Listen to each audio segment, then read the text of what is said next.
Yes, yes, yes. What is up? What is up, MCR family? Another weekly edition of the show live on YouTube, Twitch, and Twitter. Should be a fun one today because even though there's not a lot of boxing going on, honestly, I think we're like a 2-week or 3-week like hiatus kind of like major boxing, right? I figure when the next big card is. When is the next big card? We're in the middle of a break, right? I'm trying. It's a couple weeks. I posted Eddie's going to try to bring back Matchroom in February. So none of that. There is a fight coming up. What is the next fight? Yeah, I think it's 2 weeks away because there's definitely nothing this week. Yeah. Of note.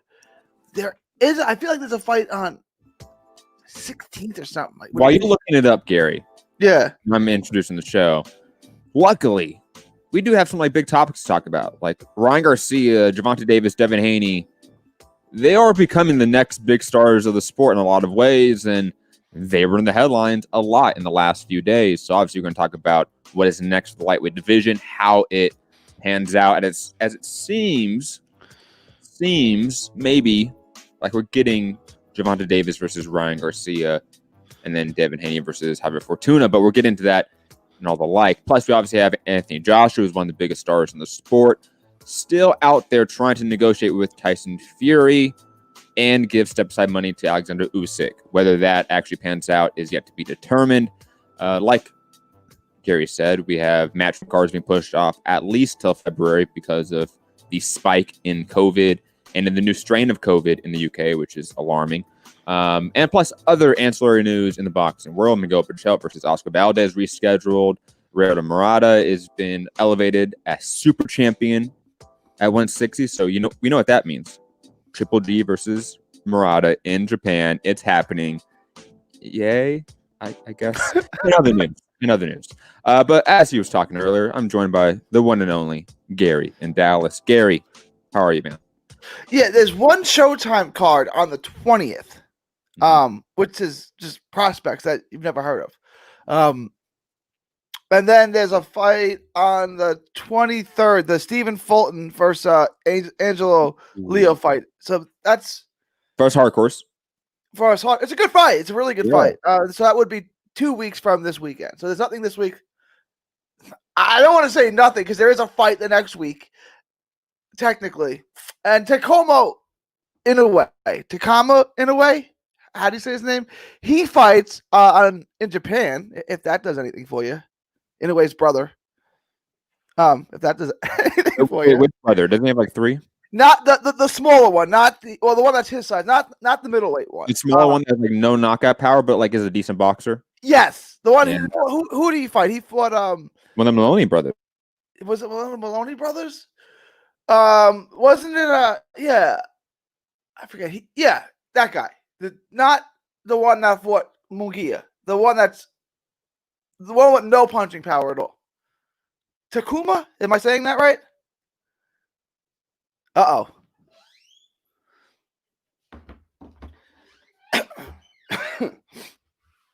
I don't. Matt's gone. Oh. Back. Oh. I don't know, y'all. I'm in the show. Hopefully Matt comes back. So there's that. Can you guys hear me? Let me know. I don't even have the chat open. Let me know in the chat if y'all can hear me. I'm gonna get that open now. Hi, Gary. Oh, hey, Matt's back. I'm back. I don't know what happened. It just said like we lost internet connection, which I mean, I don't know if that's StreamYard. I don't know if it's me. It shouldn't be me because I'm wired in. No idea, but we're here. We're back. Anyways, digressing.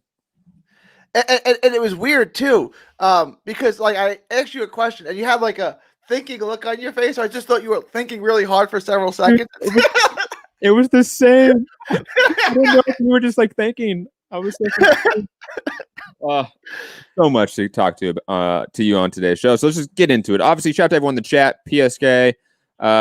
Santiago, who else do we have? King in the chat. I've never seen that person in the chat before, but shout out to you, King. And then somebody else on Twitter I saw as well. Shout out to everyone listening, supporting, hit the like button, share the show, all that fun stuff. You can support the show, obviously, Super Chat, Patreon, Cash App, all the like. Gary, at this point, it's not officially confirmed that we're getting Gervonta Davis and Ryan Garcia next. But it does seem like we're heading that way as they're both agreeing to the fight. They're sort of doing like a press run on Mike Tyson's show. This cynic in me, Gary, wants to dismiss this and say this is not happening. We have the WBC just ordering Haney versus Ryan Garcia. You know, the machinations to actually get a Gervonta Davis and Ryan Garcia fight is a lot. We have different promotional or managerial entities, so to speak, that are adversarial at times. You have networks that don't get along potentially. So it's seemingly like a lot of roadblocks for a big fight that doesn't necessarily need to happen at this moment. While Haney and Garcia is an in-house network fight, so to speak. Much easier to make. But like I said, it does seem like most of the narrative, the media, the headlines, just the momentum of this news cycle and this story, it seems to be pushing towards a official announcement towards Gervonta Davis and Ryan Garcia, in my opinion. Gary, your thoughts on what's happening next for the lightweight division in the Stars? It does seem that way, although it seems like they made this so quickly. Why? Because both fighters want it. It seems like, right? Like I've always said this: if both fighters want the fight, and they're both big names, right? The fight will get made. You know, because there's too much money in it for it not to get made. I'm sure Ryan's fine with fighting Devin Haney, but from his comments, which I think we're going to talk about later, he has a personal vendetta with Tank, and he wants to fight Tank. I don't know even which one's. I guess Tank's a bigger money fight than Devin Haney, I suppose. Although Absolutely. I don't. You think so? Tank's done a pay-per-view. Tank has done a pay-per-view. He has, and it did over 200,000 pay-per-view buys. He did. As a split A side. I mean, I guess he was the A side. It was kind of like two A sides who came together to make that fight. And doesn't matter.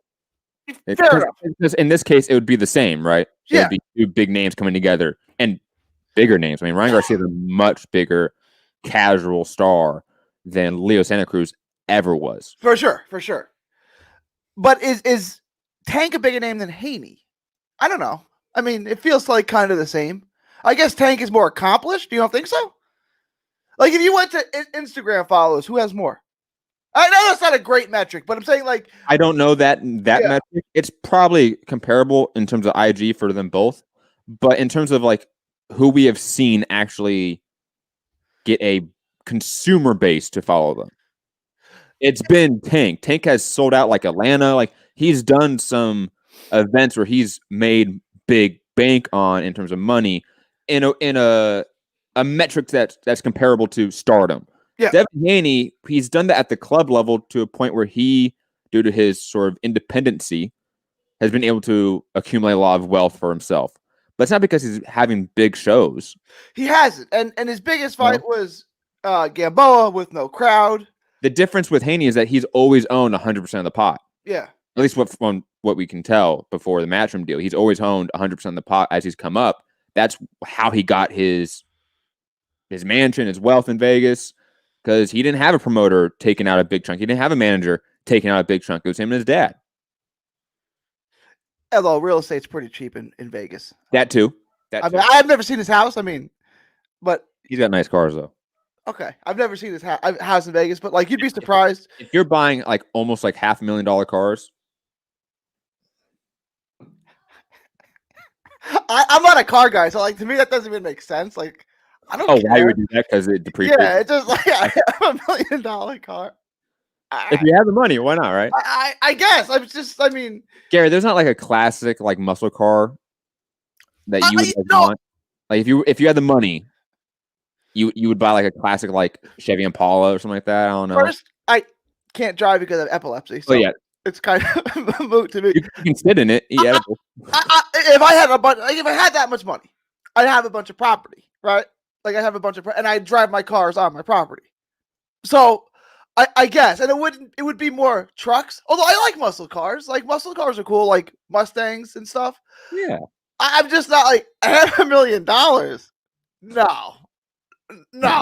Yeah, or like $250,000 cars. No. I like Lambos. You know, Yeah, they look nice. Well, that's Italian too, isn't it? yeah. Oh, Yeah. fuck out of here, Gary. You're such a you're such a flag waver. Back to Haney, Ryan Garcia, and Tank. You're of the mindset like me that we're gonna get Gervonta Davis versus Ryan Garcia instead of Haney versus Ryan Garcia, right? You're leaning that way. I'm leaning that way, but this is boxing, so we're probably gonna get Ryan Garcia versus Duno Part 2, right? Because this is boxing, and then we'll get Tank versus who do they have over there? Wow, hold on, Santiago. Thank you, Santiago. The actual producer of the show. Him. Okay. Let's be honest. Him and Rob are like the biggest producers we have. Without them, we would be lost, Gary. On IG, in terms of IG followers, Ryan Garcia has 8.2 million. God, that's such a gigantic number. Like, wow, people. Okay. I'm telling you this right now. Go if you have a movie star you think of. Go look at their IG and see their numbers compared to Ryan Garcia's. Ryan Garcia beats out a lot of fucking movie stars, and it's surprising. Gervonta Davis has 2.6, and Devin Haney has under 1 million at 884,000. Yeah, Davis has 3 times basically, right? 3 times what Haney has. That's a lot. Like I thought it would be much. I mean, if you said Davis had maybe 100,000 more, something like that, I was okay, but it's close. It's not close. That's interesting. Why are people hyping up Devin Haney? The guy isn't that good. Oh, I agree with you. Like I said, Hector Tanahara schools him tomorrow. I just think he's a name, right? Like Adrian Broner's not good at all. He's gonna fight again on what card was it? But was it Caleb Plant? But he's fighting again in February. Is that official? Yeah, there's no opponent yet, and I'm thinking it's gonna be a real bum because he hasn't fought in 2 years. Ivan Redcash. Although that may be too good, right? Because Redcash iced Devin Alexander. Remember, HBO was priming Devin Alexander to be the guy that dethroned Mayweather, if you remember. They were. They gave him this massive contract off of beating like Junior Witter or something like that. Mm-hmm. And then, it was like that guy that you beat all of a sudden, you were the HBO guy. Tim Bradley, I think, picked up a big win off him too, right? That was when Junior Witter was a world champion, though, right? Like that was it. They gave Bradley that because they thought he was food for him, and then Bradley was like that was Bradley's coming out party because Bradley and maybe I don't know how I'll do it, but was like good like on a club level in California. Like he fought all of his fights in Southern California. Like, all right, let's give this kid. Oh, he's gonna get destroyed, and then he won a really good fight. Like if you guys haven't seen Witter versus Bradley, you can still go back. You can get on YouTube. I've watched it every once in a while. It's a really good fight. That was Crawford and Breas Prescott before. Yeah, Crawford Prescott in a way, right? Yeah, like Crawford was kind of like he was a hardcore prospect in a way, but like no one really perceived him as like a next guy. And he blew the doors out of Breas Prescott and then beat Ricky Burns and then boom off to a good career and then stagnation. Oh, I'm such an asshole. Do you think how do you think we get Gervonta Davis, Ryan Garcia? Do you think it's gonna be pay-per-view? It's gotta be pay-per-view, right? Mm-hmm. And I kind of think that it could be made because Oscar needs a star. So he'd be willing to let him go over there. And I think I don't think he wins, but I think Oscar believes he wins at this point, or at least gives you one hell of a fight where he can bring him back without being damaged. That's possible. Like it could be a great fight. I can't see him winning, but he's offensively explosive enough where it could be fun, right? Like it could be a fun fight. And if he gets knocked out by Tank Davis, I don't want to hear he's Amir Khan with his chin, which I don't get the analogy. Like you don't really get it. I mean, they're super athletic. They they have good pop. They kind of like look similar to a degree.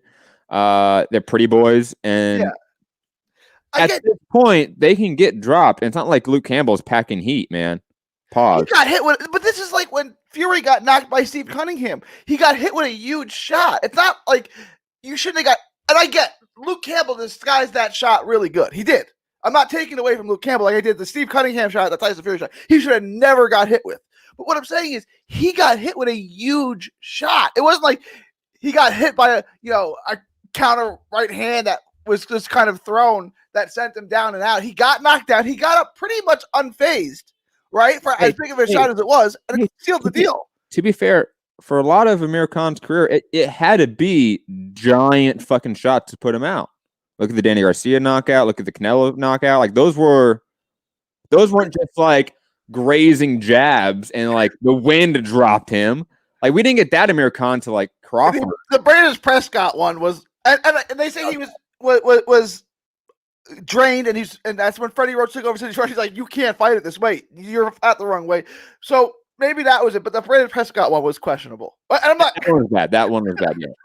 Yeah, that is true. But I mean, the other ones. I mean, like Danny had to like.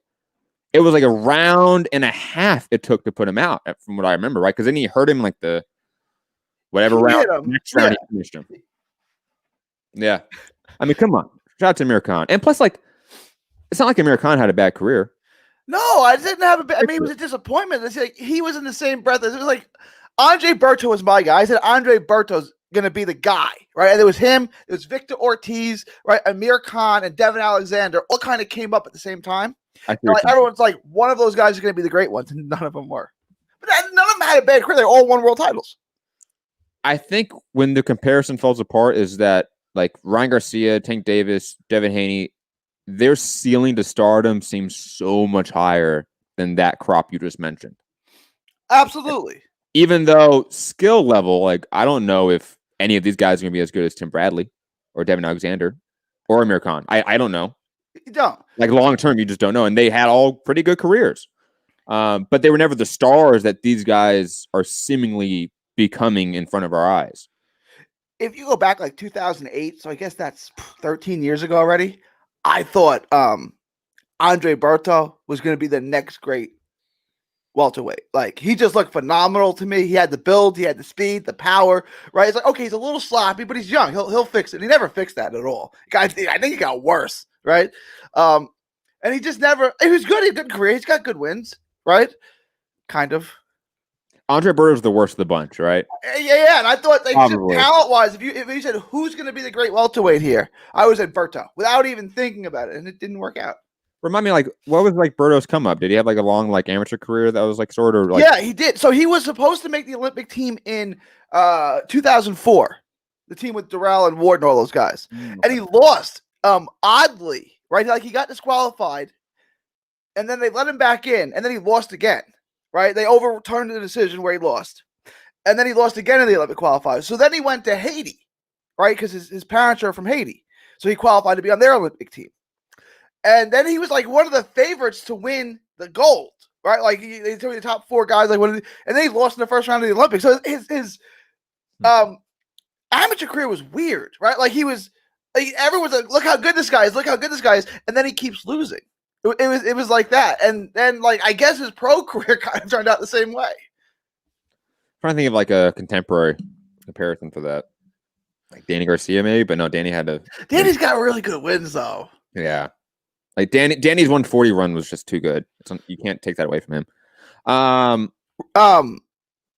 Yes. I'm trying to think of someone with a career like that, but it's tough because, like, I thought Andre Berto, he's so athletic and fast. To be honest, the people you kind of mentioned at the 2004 Olympics, Andre Durrell probably, like the Durrell brothers, right? Durrell is the best fighter, I think, to never win a world title. And don't tell me the IBF. He had some version of the IBF belt. That's not a world title. He had the IBF interim belt, I think. That doesn't count. That's an interim belt. While there was another champion in the division, which makes no sense. Well, did you see that? Hold on, totally off topic in a sense, but back to what we're kind of talking about. Did you see that this headline? I didn't read the article, so I don't know like the actual context of this. I just saw the headline and thought I wanted to make fun of it. WBC Prez tabs Lopez as undisputed, justifies 3 champions at lightweight.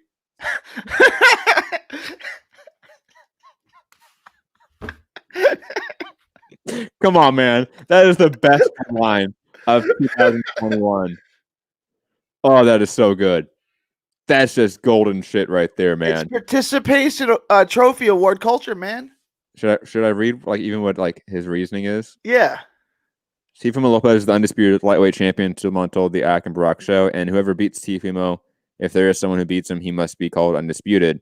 Blah, blah, blah, blah. Where are we getting another quote? I've spoken with Devin and his father. I think the franchise designation was created recently by the WBC. The idea and purpose is to provide the best fights for the fans, and I'm very happy that this year in the lightweight division that was achieved.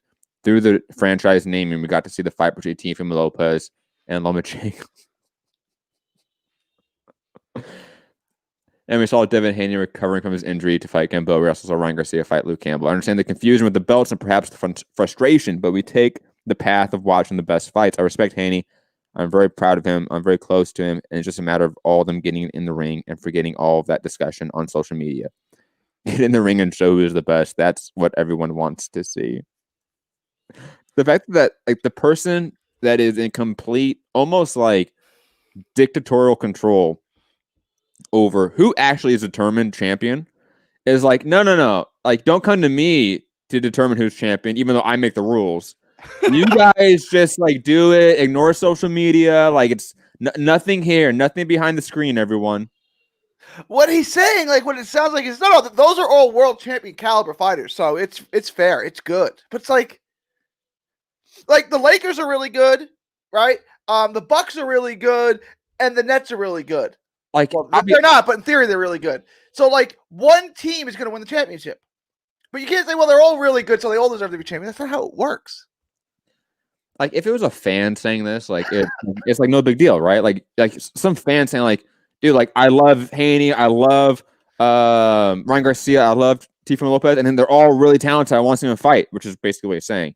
Like no one, like any fan is going to say that, but you're not a fan, Suleiman. You are in direct control of who is determined the number one guy in the division. Like you have a say in it. Not only a say in it, you have, again, almost dictatorial control over that aspect of boxing is who is determined the guy in the division. You and 3 other old motherfuckers have that determination. It doesn't make it. Yeah, it's his organization. He's the president of it. It doesn't make any sense. It's his, right? Like, don't come to me and ask me about my business. It's like, who else could I possibly ask, right? Like, what other person would I ask? Right? Like, yeah, and that's why I 100% think that we're not getting Haney Garcia right now. We're not getting that order. We're gonna get Fortuna and Haney because I think the WBC loves the idea of these 3 guys having versions of their belt and them paying sanction fees and all that. Like it's a big fucking like almost Ponzi scheme in a way. They all it's more like the mafia. They all kick up to the boss. He's got his hand in every cookie jar. Dude, man, it's just kick up your fees. Yeah, it's crazy.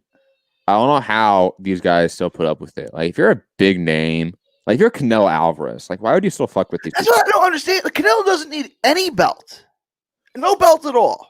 Right? Mayweather versus Marquez, Mayweather versus Mosley. Those fights were for no belt at all.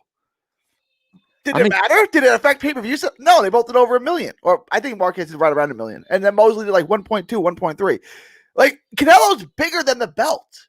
Like, if I said to you, if I asked the average person just walking by, right, the average person in a parking lot, who's Canelo? They'll probably know. If I said, what's the WBC? I don't know. Right? So Canelo's bigger than the organization. He's bigger than the belt. Why Canelo needs a belt is beyond me. Like, some fighters do. Like Hector Tanahara, in order to make himself marketable, needs a belt. And even like, this might sound weird, but like people like Mayweather, who still like kind of fights and promotes, I can see why he does it because there's a kickback probably. Like, I'll pay you and put on this stupid belt of yours, but my fighters get prominent rankings in your sanctioning body. Like, I can see that. That makes sense. Yes. Like, that's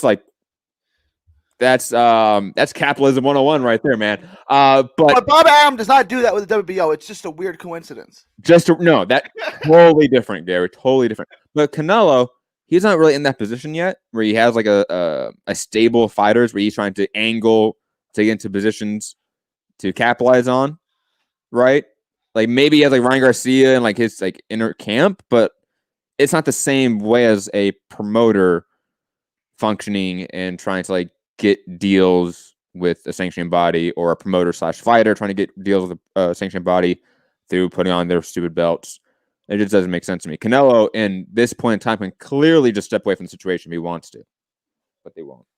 So it's all right. I don't understand why Canelo would want to. I get it, right? Like, what's 3% of 35 million? Whatever, right? Like, I still have 33 million left over. I get it, But like, why would you want to just give them $2 million? I'm not a math major. I'm just saying. I don't know what 3% is, which is usually the fee. Yeah. Why would you just hand that over for no reason? Like that belt literally means nothing to me. I have here, look at my closet. I have loads of belts. I don't need any more. Like, I don't understand. Like, what does that belt do for you at this stage of your career? I don't know.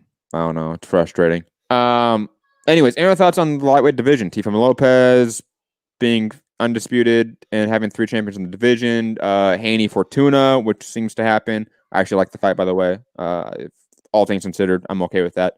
And Tank Davis and Ryan Garcia. Any other thoughts? My gut feeling is like we're gonna get Garcia versus Davis in the first half of 2021. You know, I do think we're gonna get it. I think both fighters want it, and when both fighters want it, we get it. And I think you get Haney Fortuna, which again, guys, Haney should win. But that's a good fight. He hasn't put anyone at a Fortuna level. Haney doesn't have a resume of a heck ton of horror. He hasn't beaten world champs in the past. So this is a good step up for him to try to get on the level of a heck ton of horror or something like that. Haney has definitely beaten people that have been actual champions, unlike Haney, who has beat someone who has become a WBA regular champion. WBA regular champion, lineal champion of the WBA. The man who beat the man who beat the man in the WBA. Okay. Yeah. Okay. Cool. They can knock it down. They can degrade it however they want, but that's the legacy of that belt. I get that they like Tank Davis more than they liked Andrew Cancio, but Cancio had the belt with the lineage. Was Gamboa a multi-division champion? Yeah. Yeah. He was 3-division world champ. Yep. So that's still a better win than the other guy. Oh, like yes, you're right. Like the win sucked, right? Like in terms of like how it was a boring ass fight. I didn't think Haney improved at all, but he still beat someone that's a 3-division champion. World champion, yeah, you're right. He won titles at 26. He won a legitimate belt at 35, right? It was a unification fight with Crawford, I think. I think he won. I was in college when that fight happened, so like that's. So you were too drunk to remember what happened, or something. 126 and 130 absolutely held a legitimate belt. So at least 2. Yes, he's a multi-division world champ. 35. I think he had a legitimate belt at 35. I want to say so. I thought it was just 126 and 130, but regardless, yeah, come on, Haney beats Hector Tanahara without a doubt. Gary, by the way, remind me at some point, either it can be now or later. I do want to talk about like predictions for the year, like who we think is gonna be like fighter of the year at the end of 2021. Like who do we think is gonna be breakout stars, sort of that stuff. Like I want to talk about that. I don't know if you want to talk about now or later, or you want to talk about Anthony Joshua first. And he's ducking your boy Usyk, right? I mean, yes, and yes, for sure, it's a duck. If he knew he had to fight Usyk for over a year now. He knew this was coming. He doesn't want to do it because it'll ruin his big money fight with Fury because you can't win that fight, and then he doesn't get the Fury fight. I don't think Usyk's. I mean, I don't know how much step aside money they're going to throw at him. If it's $10 million, yeah, I guess you take it. I can't see them offering that kind of money, especially in today's environment. Mm-hmm. So I don't think Usyk steps away from it. So you either have AJ, vacate the BO, which he can do. He's allowed to do that, but then it's not for undisputed. Or he has to fight Usyk first, and Wilder has to fight Fury. So, I mean, Fury has to fight Wilder. So I don't understand why 2021 can't be that. Those 2 fights for each guy. What's the problem? I think we even don't need to really get into it, honestly, because of Fury Joshua's not happening during a COVID lockdown like what's happened in the UK, right? Well, what happened in the UK would happen in the Middle East. No. They're not getting to Saudi Arabia. Saudi Arabia is that option's already been locked down, man. We've talked about that for a while now. That option's no longer on the table. Saudi Arabia, but what about the UAE? Dude, the UAE is like a hop step over. It's I think the UAE would be like, no, we're good, man. You have a new version of COVID that's making zombies 28 weeks later. We're good. Which, by the way, is a very underrated zombie franchise. Just want to point that out. I mean, Gary, let's be honest here. if they're restricted to this fight has to be in the UK, which it should be, right? The fight should be in the UK. We know that, right? But whether it's not due to business is a separate argument. But let's say due to COVID restrictions, it has to be in the UK. But it's also what is happening in the UK with a massive, rampant COVID spike with a new variant. This is the biggest fight in UK history. You're not going to try to sell tickets because you can't? Of course. I don't know. I don't know. Like, if it was Mayweather versus Pacquiao again in the U.S. or Mayweather versus Canelo, and Las Vegas said, no, we're not. Nevada said, no. Texas would say yes. Somewhere would say yes, and you'd get 100,000 ticket sales because you'd open it up on a large scale, right? I don't know. Like, if someone... in the UK, like if Scotland opens up, like that's what you're saying? Like, right, yeah. UK listeners, obviously, you guys know more than us. I'm assuming there's nothing like that where like Liverpool's opened up, but Manchester isn't in that sense. I will assume that the lockdown measures are somewhat uniform when it comes to crowd control. Unlike in the US where Texas and Florida, certain states kind of completely open, it seems. And then in states like California and New York, there's a reason we haven't had shows there for some time. Matthew D'Souza saying fight will be in June, plenty of time. Look, I don't know the UK numbers because I just haven't looked this up. I only know the US numbers in terms of like what the US would need for immunization in terms of like vaccination amounts. And we're not even close to that like quota, so to speak, right? I don't know how the UK is faring in vaccine distribution, so maybe you guys are doing really good. But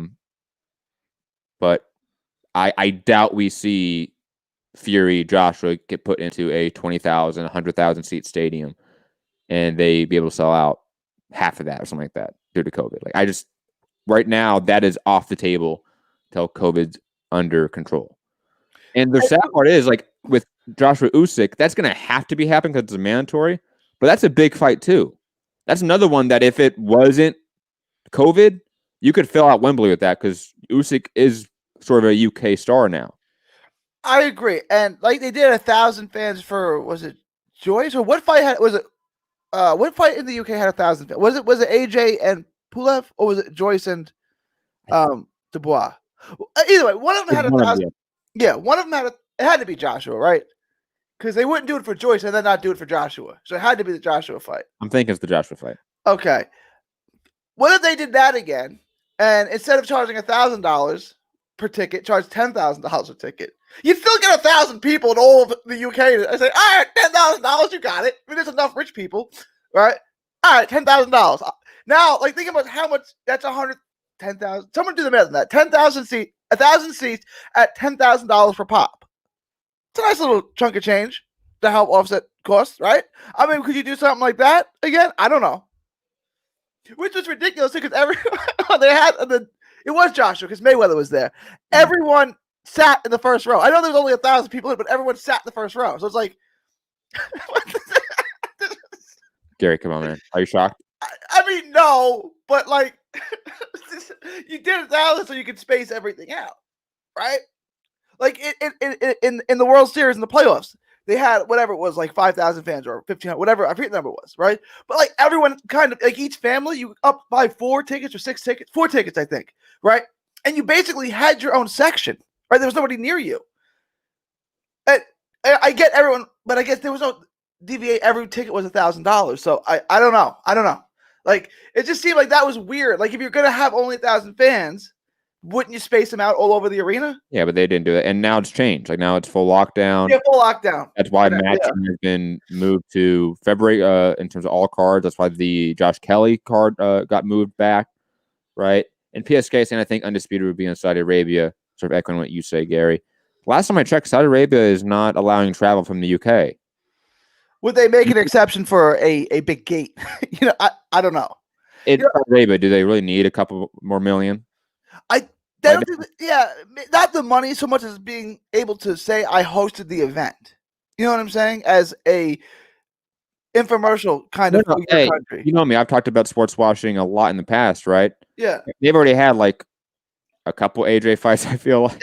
Yeah. You know, they've got their money's worth in terms of commercials for Saudi Arabia for their travel plans. But they had AJ Ruiz, but there were no highlights in that fight. there was not that many highlights in that fight. That is true. That is true. But they also had like WWE events, and look, like this is just the reality we are in. Like the world's on pause in a lot of ways. We got lucky in some sense, and I don't even think that's the right term, to be honest, that we got a bunch of good events in the fall and like the late summertime, because states like Texas and Florida opened up to a degree to where these promoters were able to put on events and have gate revenue. And that's the only thing that was blocking big fights happening. There's a reason all those PBC pay-per-views didn't happen in March, April, May, and June, and they happen in August through November, because the market determined that. Right now, from what I understand, and maybe I'm wrong, like I said, last time I checked, Saudi Arabia, those Middle Eastern countries are not open to U.S. travel for sure, and I'm pretty sure UK travel. So I think we have to wait on some of these big fights, unfortunately. Especially like in the UK sense. Like maybe in the US, Texas and Florida just keep pushing through and they don't care about what's happening. And promoters, because they're promoters, they don't care either. So they're going to put on events and try to make money. So I don't know how the US scene is going to look this year until we get obviously full immunization to do vaccinations. But until then, who knows? I saw Houston in February was putting on 2 club shows. It didn't say the promoter on BoxRec, but I'm interested to see how you could do that. Like, are they getting a big venue and just put it for cheap, and then just putting the club show gets 700-800 people at it, right? Mm-hmm. That's a good club show if you got that number. Yeah. Which you could do, and you could do it in San Antonio. I don't know if you get that many in Houston, but San Antonio, you get 1,000, 1,200 at a club show. Mm-hmm. I don't know what you'll get in Houston, but like you can't stick them all in one little venue, right? That holds like right. I don't. Are they going to get a big basketball arena? Like, are they going to? I don't. Then how are they going to put 800 people in or 700 people? If not, how are they making money on it? The overhead cost to have a big stadium running in terms of like stadium employees, stuff like that, still cost the same. Electricity costs the same, right? Like I would you get it for the cheap, knowing you're only going to have 700-800 people in there? You know what I'm saying? Like, could you get it on the cheap because A, they don't have anyone to sell it to, and B, I don't need. But if you're in states that are semi-open, then those big stadiums already have events that are happening that make them money already, right? Like if you're in Texas, you have. I would assume, or I've seen this in Florida. I saw Miami Heat game the other day, and they had fans in attendance. So I'm assuming in Texas you have San Antonio home games that have fans in attendance. No, there's no fans. Really? Yeah, it's the NBA rule. I saw fans in Miami. There weren't any fans in Miami. Dude, I swear to God, I saw a game like I watched the Miami Heat yesterday. I don't know if they were. I think they were away. I don't know. No, they were home, and their uniforms literally gave me. I think. I can't pinpoint it for sure. I think their uniforms. They're wearing their Miami Vice uniforms. Gave me a seizure. I'm pretty sure. Did you see their uniforms last night? I didn't see the game last night. I'm talking about last night. It was like really bright pink, and then it like faded to like really bright baby blue, like neon, yeah, like neon pink, and then it like faded like all the way to like really neon baby blue, like really like 1987 Miami. But that's 8 years before you were born. Miami Vice stuff, and it's like I was staring at it, and it was like I played GTA Vice City. Okay. When I was like 8 years old, when I definitely should not have been playing that game. So hey, I know about Miami Vice kind of. I definitely never watched the show. I never even watched like the movie, the remake movie with the Jamie Foxx and the Colin Farrell. Was it Colin Farrell? I don't remember. That was like a long time ago. That's probably like 15 years ago. Was that a good movie? No. I mean, you had to. Was Entourage a good movie? It was okay if you watched the show. If you didn't watch the show, I don't know how you liked the movie. Did you see that? What's his name from Entourage was Mike Tyson's host or co-host with Ryan Garcia? Jeremy Piven, is that his name? Oh, is it? Oh. I love Jeremy Piven, but he can play one character. That's it. It's the only character he can play. It's like Vince Vaughn. Yeah. Jeremy Piven, a master of playing one character. You want to talk about your boy Ioka getting fined by the man, Big Brother, the Japanese Boxing Commission over tattoos. Yeah. I don't understand. Look, I get that there could be some concern that he got hepatitis or something from a tattoo via the 1960s, like when that was a thing, like when they reused needles. But they don't do that anymore. I mean, I don't know. I can't imagine they do that in Japan. It is a really highly developed country, sanitary country. So why can't he have a tattoo? I don't understand it, right? Like if you had a tattoo in the last X amount of months or years, so you can't donate blood because you could have hepatitis, right? Okay, but they tested him for it. I would imagine, didn't they? I just don't understand this. It makes no sense to me. Is it shameful to get a tattoo? I guess maybe. Well, okay. I'm going to speak to this as a very semi-aware person. Like I somewhat know about Japanese culture, right? I'm not saying like I'm an expert in any way. Like I know a lot about like other histories and cultures because I've studied them. You know, I'm a history major, so I've done that. But Japanese culture, somewhat, it's always been not as much of a passion for me. But tattoos are often linked towards like gang affiliation. So think of Yakuza, think of like Japanese mafia in a sense, right? Tattoos were always, from my understanding in the 20th century especially, linked towards organized crime. That's kind of the stigma in Japan. I think in the last like 20 years or so, that's been changing a lot due to just, everyone in Western world getting more tattoos too, like especially in the US. Like, we've seen the rise of tattoos in the US as well. But that's kind of why. It's an old school stigma with like gang affiliation, organized crime. It's also a regional thing. Like when I lived in Texas, most people, especially women, don't have tattoos, right? In New York, everyone has tattoos, right? Mm-hmm. Like, so it's certainly a regional thing, right? Like in Texas, especially like where I live, and not in Austin, but everywhere else, tattoos are kind of like, I mean, if you're a Marine and something like that, like, okay, but like, especially women, they say a woman with a tattoo, a pretty girl with a tattoo is like a Ferrari with a bumper sticker, right? But like in New York, every person you meet has at least one tattoo, if not several tattoos. So, I mean, it's a regional thing. I don't. So they're saying I was in high school, like with friends getting tattoos. Like that's just what it. We definitely went to tattoo shops and parlors when I was like 17 and 16 years old with friends with like the written consent from their parents. And they were getting like full back like pieces done and shit like that. LA, man.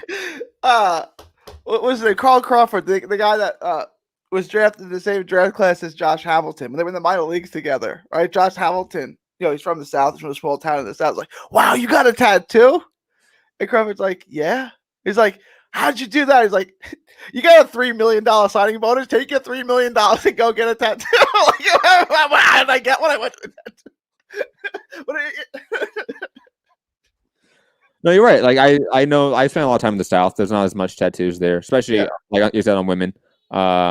You do get a lot of tattoos on men, I feel like, in the South though. It's a lot more common now, and that's like the last 10 years, which is becoming more and more common. I think overall it's been a lot more common in the last 10, 20 years. Yeah. Like I mean, think about like all those like tattoo shows that started. Yeah. Like you had all like the like Ink Masters and all those shows, right? Those all started like 10, 15 years ago, I would say, if I had to guess. Yeah, like New York Ink was that the show, and then there was yeah, those shows are actually kind of cool because I think like I like tattoos. It's art to me. So like, is New York known because Mario Barrios just flew to New York to see a specific artist to get a tattoo? Is that like known for New York, probably the Bay, Seattle, and LA, of course, are probably the hot spots for tattoos. And then you have to go to like Japan if you want traditional tattoos. Thailand has a good history of tattoos. Trying to think of like some other like places. I've never been to Thailand, but from everyone I've talked to who has been there, that's the place to go. Oh, I've heard some great stories. Like the whole spectrum of stories. Let's put it that way. I had a cousin who was in the Navy, and he spent like 2.5 years there or something. He said it was good times. He said it was real good times. Back to that Ioka story, though. Yeah. The whole reason I wanted to talk about it is because him and Nao Inoue were getting into it on Twitter. Right? They were beefing back and forth a little bit. Like, Inoue is so polite. I fucking hate it. Ioka's not polite. I appreciate that. Your thoughts on like that fight? Kind of marinating, it seems, right? Like, I don't want to use that term, but Just one more thing on the tattoo. When Cam Newton got drafted by the do you know the story? Carolina fan. I forget. Like the owner was some old redneck, real old school. He's probably 85 years old at the time. He goes, "You're gonna be a good boy, right? And not get any tattoos." what was the Clippers owner's name? Oh, Sterling. Donald Sterling. Yeah. Yeah. That story was. It was of that elk, right? Like you're gonna be a good boy, right? You're not gonna get any tattoos. Like, who are you talking to? Didn't Steve Ballmer buy the? Yeah, Steve Ballmer did now. Yeah, but the one that made the, but like that didn't happen. He had a record, like, Sterling had a long record of doing ridiculous racist, like not even questionable things, like clearly out in the open, overt racist things. Like he said, he wanted a team full of all white coaches and all black players from the South, right? Like he wanted the slave mentality. Like he said that out loud. It's like, I think he owned a lot of real estate. He wouldn't rent to Mexicans or black people. Like, he just wouldn't do it. Right? It's like, okay, you can find me all you want. I'm not going to do it. Right? Like, when he made that comment, people were shocked. I'm like, this is really the least surprising thing I've ever seen in my life. Like, he had it, and everyone kind of knew it. Oh, yeah. Like, it's like any Mel Gibson story that comes out nowadays. It's like, we knew that one. Like, people were shocked. I'm like, like, this is nothing new for this guy. Do you think we get Ioka Inoue back to that? Do you think we get that within man. 12 18 months? What do you think?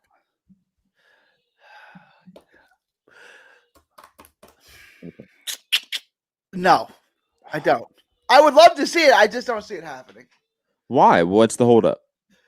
Because that would have to be in Japan. It would make no sense to do it in the U.S., right? It'd have to be in Japan. Mm-hmm. Bob Arum's on the record saying that he wants to make him a star in the U.S. So, I mean, he'll just have him fight. As great of a fight as that is, it's one of the best fights that can be made. How much appeal does that have in the U.S. outside of us? Bob Arum also likes money. And so you think he would do it in Japan? As a promoter, he would make more money with a new Ioka in Japan than Inoue versus most people in the U.S. at 118. Right? Like, maybe Rigo is a big fight, but we know Bob Arum's relationship with Regan Dow. He made a fight with him with Loma. I mean, Rigo had to make every single concession to get that fight. He took about $400,000. Think about that, right? Like, I don't think that fight kind of happens, to be honest, just because of Bob Arum. Donaire rematch, like, cool, whatever. O'Bali. Who else are we gonna talk about here? Honestly, like Josh Franco. Like, cool, but like, honestly, in terms of like who can equal the money that Ioka brings in Japan, it's not many people. Oh no, the money they can bring over there, no. That's just the reality. Yeah. So I think Bob Arum loves money because he's a promoter. He's a businessman. Of course, he loves money, and even though it's more of a short-term plan because Inoue is already a star in Japan, and you're trying to build him up in the U.S., you're gonna make way more money. I mean, exponentially more money. I use that word specifically. Exponentially more money in Japan with that fight than any fight in the U.S. at 118. Unfortunately, including probably Rigondeaux. Like, even if we are like to throw out all the context to how that fight will not happen, I don't predict that fight is bigger than Ioka. No, in Japan, Ioka versus Inoue makes way more money. I mean, in the U.S., the Rigondeaux fight makes more money, right? If they put both fights in the U.S. Oh, Ioka Inoue in the U.S. Yeah. Yes, but that's not what I'm talking about. Yes. No, if you said you got two choices, Bob, which one makes more money? Rigo versus Inoue in the U.S. or Inoue versus Ioka in Japan? Inoue and Ioka versus Japan. Look how many tickets they sell. And the TV viewership there is insanity for Inoue, and Ioka's already been a draw there for a very, very He long fights in their time. New Year's Eve card every single year now. This is his 5th time fighting on that card. I mean, I wanted Inoue Tanaka, but clearly we're going to get Inoue Ioka, in my opinion, in the next 12 to 18 months. 15 or 18? I don't think it matters. 116 and a half. Yeah, they don't do catchweights that much. I don't know why. Because this every 3 pounds is a new weight class. Yeah, but just like I don't know, like a negotiation tactic. I would use catchweights far more often. I don't know why they don't. Because there's already 17, now 18 weight classes with the Bridger weight. So just there's 18 weight classes. Yeah, but Canelo showed us that and Miguel Cotto, they both showed us that you can do this shit and no one gives a fuck. Yeah, no. We complain on Twitter and like boxing YouTube shows, but like they still make money. Mayweather Marquez was at a catchweight. I mean, Mayweather didn't bother to make it. Mayweather Canelo was at a catchweight. Pacquiao fights were at catchweight. Cotto, those were Cotto Pacquiao was a catchweight. And one of the best Pacquiao fights of all time, Pacquiao Chris Algieri. Was that on the catchweight? Yeah, I'll be honest. I'm taking some flack for this right now. I was low-key kind of hyped for that fight.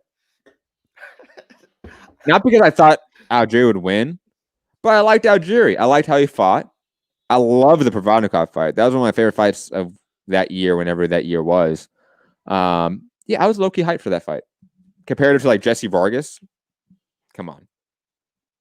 There was that run of like Pacquiao fights that just sucked, and the Algieri one was kind of all right. I used to, when I lived in New York, Joe DeGuardia does the Rockin' fights in Long Island.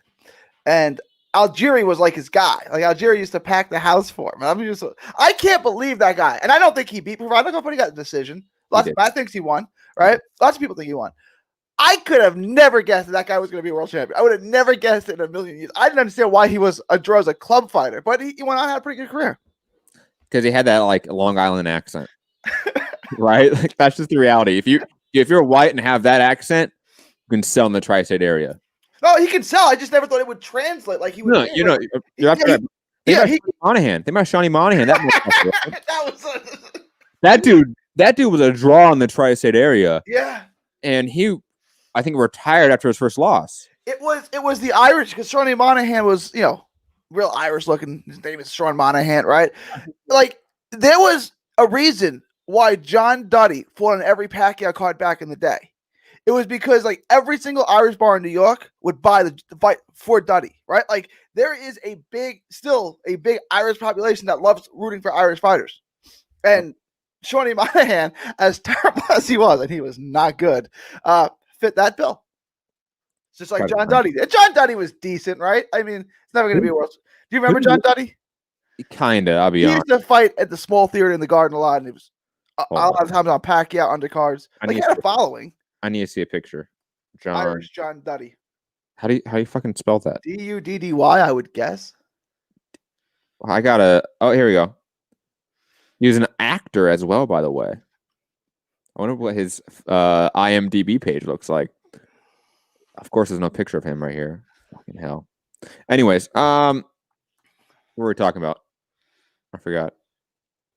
Let's talk about like predictions for this year. Okay, I want to talk about that. Heavyweight at the end of 2021. How does heavyweight look in your mind? The end of 2021. Usyk and Fury. Oh, by the way, quickly, I do remember this guy. I think I've seen him in some movies too. What movies was he in? Anyways, continue. Sorry. Usyk and Fury have the belt and are negotiating a fight. The end of 2021. So can you repeat that? Usyk and Fury. You want to write these down? Yeah, write down. Hold on. Yeah, you got something to write down? Yeah. Shit. Because I can't wait for like in March when Joshua and Usyk fight and Usyk gets knocked out, where I can just like automatically say, hey, Gary, you can cross that prediction off the table. We're good, man. Unless somehow we get Wilder, Fury 3 and Wilder wins and then Fury fights Usyk. That could happen. Anyways, I predict at the end of the year, at the end of the year, we have a undisputed heavyweight champion, and it's Tyson Fury. All right, let me ask you this. What if they did fight next and Fury won, but then he retired and all the belts became vacant? Is your prediction right because there was an undisputed heavyweight title? Yeah, this So year, like let's say like Fury becomes undisputed by like November, right? Sure. And he retires before the end of the year, and the belts get vacated. Yeah, my prediction's still right because Tyson Fury by the end of the year, okay, was the undisputed champion. Fine. Just want to make sure the verbiage was correct. It's like in your prediction, I'm pretty sure how you phrased it. Fury Usyk can happen at any point this year, and your prediction comes true. And it doesn't have to be for a title even or undisputed. I think the way you phrase it is that at the end of the year, Fury and Usyk will be negotiating for a fight. Yes, sir. And that just means at some point this year they will be negotiating for a fight, which I don't think is going to happen. I think that actually is kind of hard to predict. Well, I think Usyk is going to beat AJ, and then AJ is going to get a rematch, and Usyk's going to beat him again, and that takes us to the end of the year. Okay. But I'm not going that far with my official prediction. I understand that. That. But in your head still, all the dominoes that have to fall is Usyk beating AJ twice in a row. and Fury being at still winning at that point because he would have to. I think he'll fight once to beat Wilder. Yeah, probably. That's true. I might take a tune-up. Add Cavill, right? Sure. You can be Tom Swartz 2.0. Sure, maybe, probably. Yeah. Let's talk about Canelo then. Next, as predictions. I'm not going to cover every division and everything, of course, right? Because I feel real good about this one. I went first on this one. You want to go first on this one?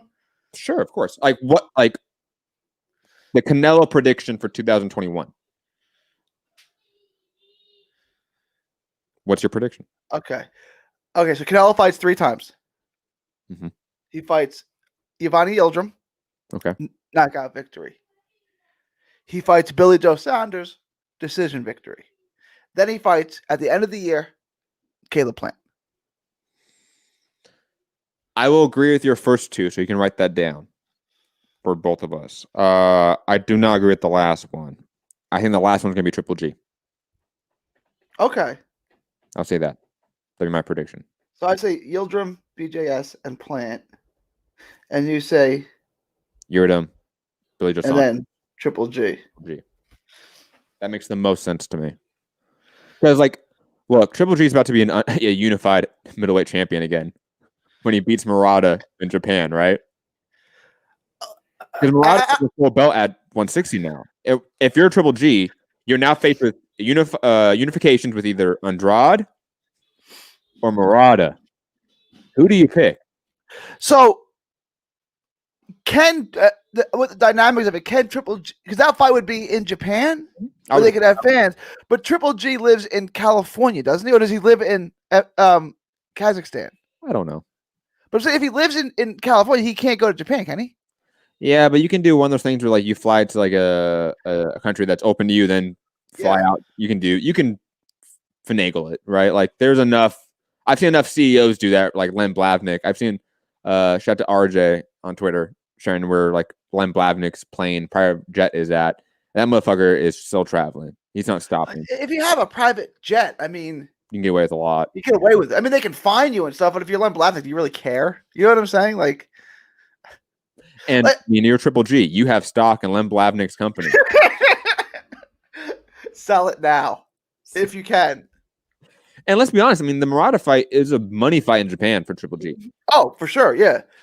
And on the Andrade fight, while it's clearly the better fight, it's just one that's not happening.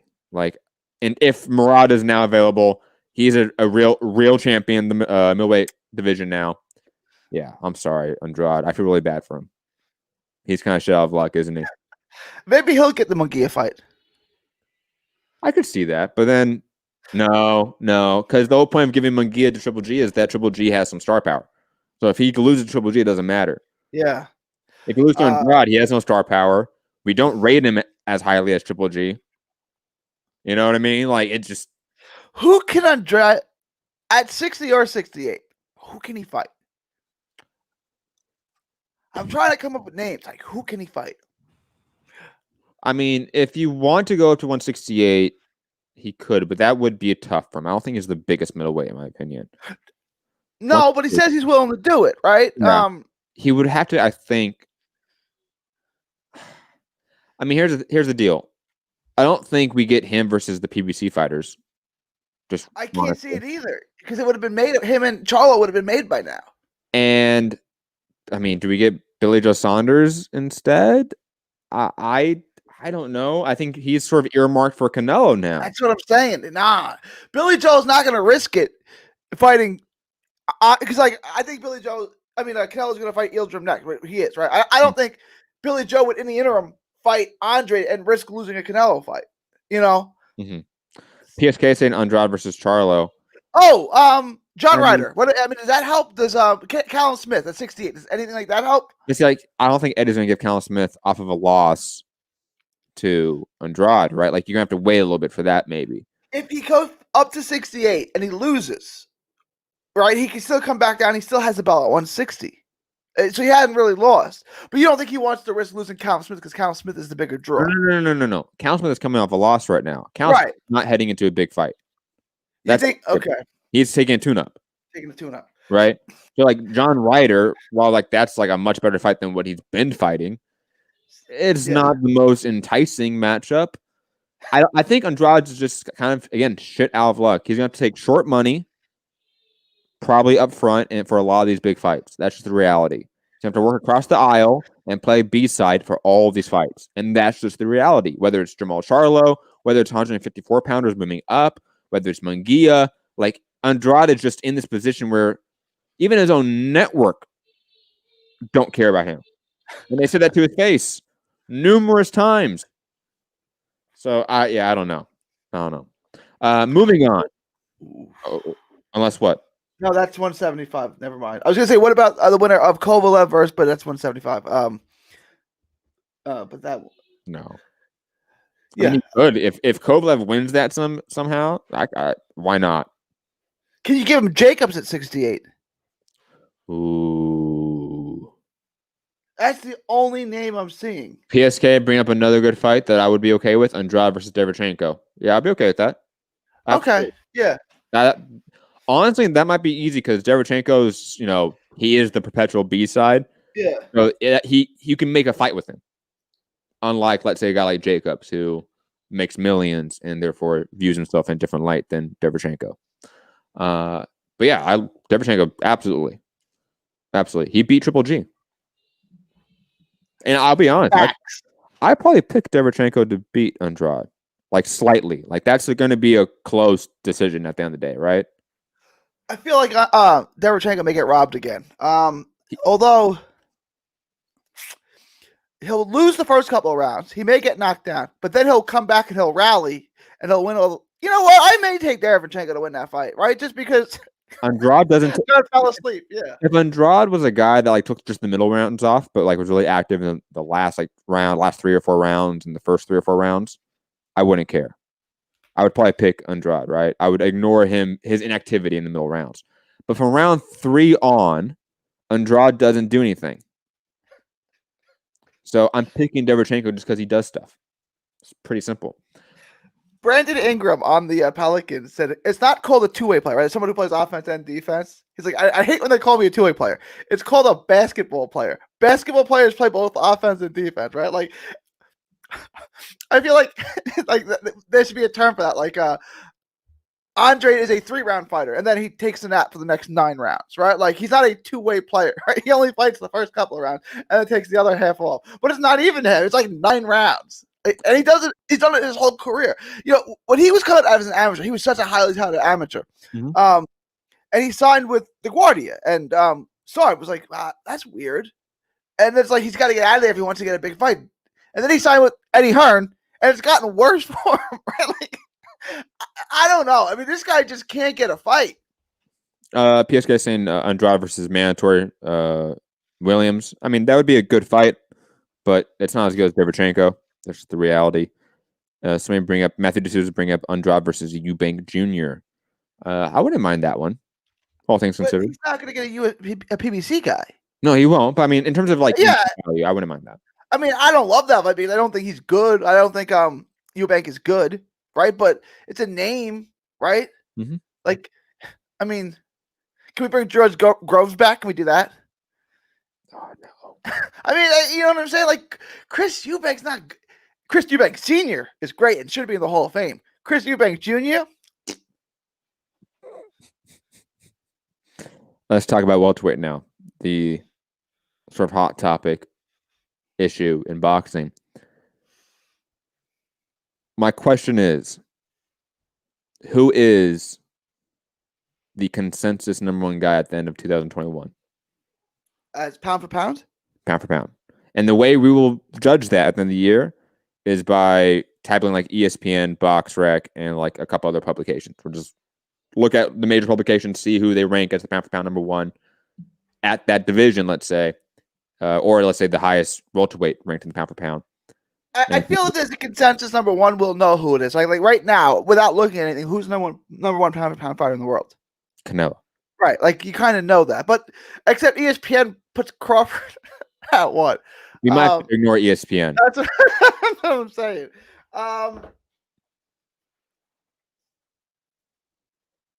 What do you think? I'm thinking Spence. I have a second question for this division too. I'll stick with Canelo. I can't say No. That's not the question. Question isn't pound for pound number one. Oh, for welterweight. Oh, for welterweight. Yes. Yeah, Spence. Okay. Second question. You can write that down. We both think that Spence is going to be the top welterweight at the end of 2021. Do you think that we get Spence Crawford this year? No.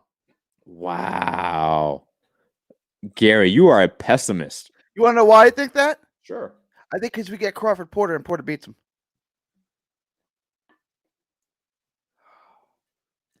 I love that I've been able to turn you to my side, Gary. Welcome to the dark side. Isn't it great? Do you think we get Spence Crawford? I think we get Spence and Crawford fighting this year. So you can write me down for yes. Okay. I think if we get Crawford Porter, I think that's going to be a split decision sort of fight that we argue about, similar to Spence Porter, similar to Thurman Porter, and for Danny Garcia fans, any Danny Garcia loss. I view it that way. So I think Crawford gets by Porter by the very, very thin margin. Even though maybe I, at the end of the night, will not think he won the fight. I think he will get the nod. But even then, I don't know if we get Crawford Porter. I don't know. It depends on Spence's mandatory, Apkadorov, because he just signed with Samsung Boxing, right? And whether that gets expedited in any sense, I don't know if it needs to be. So a couple things like that determine like the when it happens, but I think we get Spence Crawford this year. I hope so. I hope so too. Jesus Christ.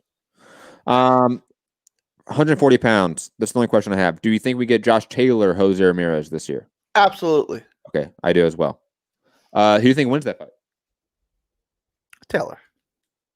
Yeah, me too. Fuck, I hate it. Josh Taylor blocked me on Twitter. Josh Taylor did? Yeah, the other day. What? He was talking shit about Ryan Garcia coming out on a throne. Oh. And like he was doing it after the fact that Ryan Garcia just knocked out Luke Campbell. So I posted a screenshot of the news article of him pleading guilty for racial abuse. And I was like, dude, shut up. Your boy just got knocked out. And then he blocked me. All right, whatever. I was arguing with Maloney about the headbutt, and he didn't block me. Well, to be fair, you didn't come at him with a screenshot of. No, I gave him a screenshot. I gave a screenshot and a video of the headbutt that he alleges didn't happen. Yeah, that's not criminal though. That's not. Oh, so good. Shout out to Josh Taylor. Yeah. I hope he loses to Jose Ramirez, but I think Jose Ramirez is too limited comparative to Josh Taylor. That's just an unfortunate reality. Lightweight. Is Teofimo Lopez still the undisputed champion at lightweight at the end of 2021? Yes. Yeah, I think so as well. You can mark that down. Asterix, undefeated with an asterisk, right? Because there's 3 champions. Of course, yes. There's 3 champions, totally different. Matthew D'Souza saying, do we get Taylor versus Teofimo Lopez after that, I wonder? Honestly, I don't think we do. If it was Jose Ramirez that won, I think we would. Yeah. I'll be honest. Absolutely. And I think Taylor's days at 140 are coming to an end. That guy's huge. I don't think that paths will cross at 140. Robisky, I didn't see your message. I apologize. I now see it, and now I know why you think I ignored it. You said Bud Crawford stops Porter. And we don't get Bud versus Earl this year. That is such a pessimistic view, Robisky. Oh my God. Oh no. First off, I don't think Crawford stops Porter. That's gonna be. Did you see the shot Spence hit him with? I don't know. But I don't know that you stop Sean Porter. You're counting on a guy that's never been stopped. He's only lost close decisions to be stopped by a guy that has never really knocked out anyone of this caliber. Like, that's just the reality. So, unlikely. He knocked out the Mean Machine.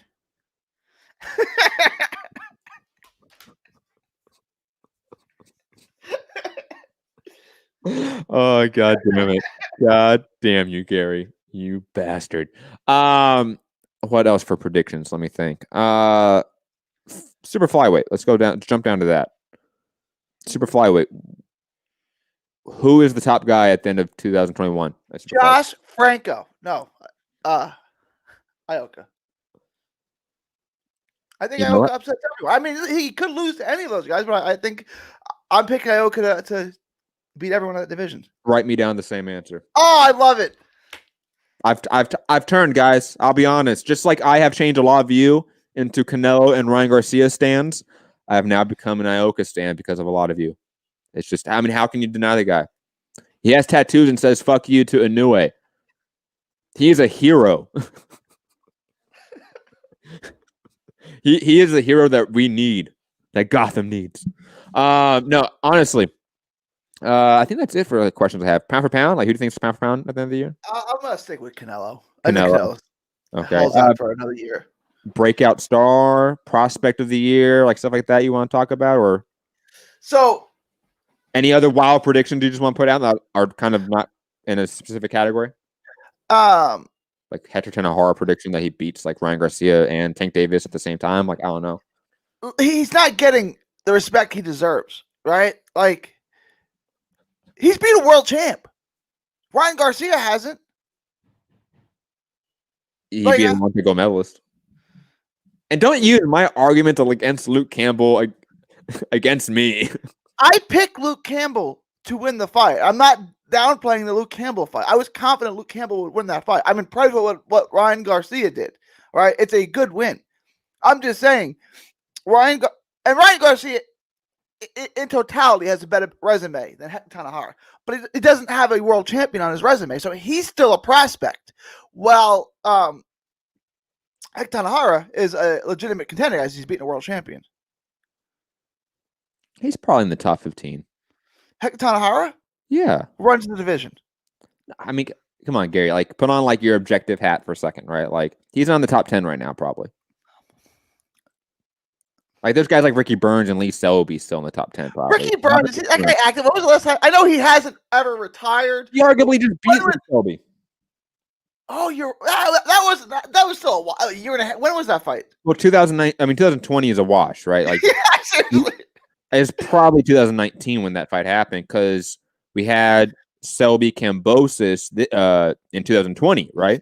Yeah. And Selby beat Burns before that. So I'm guessing it was 2019. So it hasn't been that long. But I heard that early 2020. J-Rock versus Jason Rosario was in 2020. I was like, dude, get the hell out of here. I feel like it was 4 years ago. Dude, when I saw that on end of the year awards, I'm like, no. That feels like centuries ago. Oh, man. That was so sad. So sad, too. Not if you're Rosario. Not if you're Rosario, that's true. Poor J-Rock, though. So what's your prediction for Tanahara? Like you were just rambling there. Did I hear? I think he gets 2 more quality wins, but again, I think he's a star. Can you define quality? Do we need to look at like the top 10 right now, something like that? 2 names you've beat. No, I don't think the top 10 names. I don't think Oscar cares about him, right? Like, I think 2 guys you've heard of, whether Ricky Burns type veterans maybe, or Duno, or like I was hoping for a Tuna, but that's not going to happen. He's going to get Haney, it looks like. Mm-hmm. I just don't think he's a priority to them, and I don't really understand why in that lightweight division why it would be bad to have 2 stars in that division. A name that would be really good for him is probably like a James Tennyson.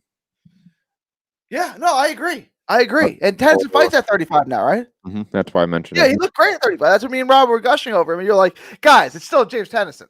That's why I want him to fight Tennyson. So Tennyson loses, and then Rob can bicker before the fight happens. That'd be hilarious. I will say this though: Michael Rivera is a better prospect or contender at 135 than Hector Tanahara, in my opinion. I think Michael Rivera is fantastic. He still hasn't beaten anybody yet, though. Oh, that's true. Absolutely. I think he's awesome. I really do. He looks like a more complete fighter than Tanahara. That's the issue I have with Tanahara. Tanahara has gaps in his style that can be exploited. There's no gap. It's just he doesn't have any power. That's a gap? Yeah, okay, sure. Technically, fundamentally, I think he's excellent. His skills are sharp. He throws really good combinations. It's just not like what was Hopkins' old trainer name? Not Bowie Fisher, the one that I don't know. Who caught the glove, the margarita? We trained Mosley too. Nazim Richardson. Yeah. Nazim Richardson used to say that he couldn't knock over a glass of water with a running start, right? Like, Tanahara's got obviously power issues, so there's limitations there. But as far as his skill set, I think he's sharper than anyone, with the exception of Teofimo Lopez and Lomachenko.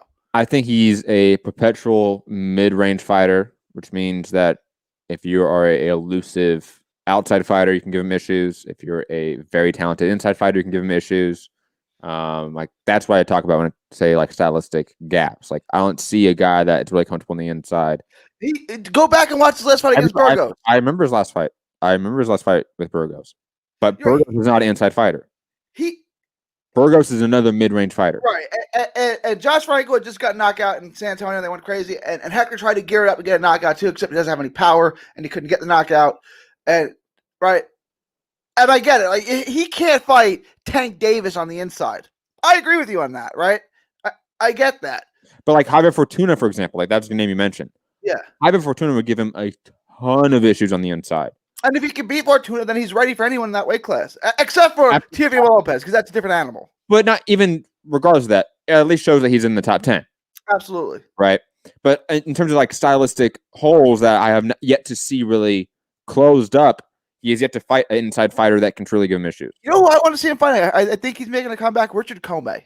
Because Comey is so flawed defensively, right? He should be able to outbox Comey. If he can't, then he's not ready. What's Comey been up to? I heard he was coming back, but then with everything got set back. He trains with Rozier in Brooklyn. Yeah. I heard that he was coming back, and then things got pushed back. But I would like to see Tanahara fight him, and that's a good fight, right? Two names that another name I should say from PSK in the chat is Linares. Linares would be another good name for Hector Tanahara. There you go. Yeah.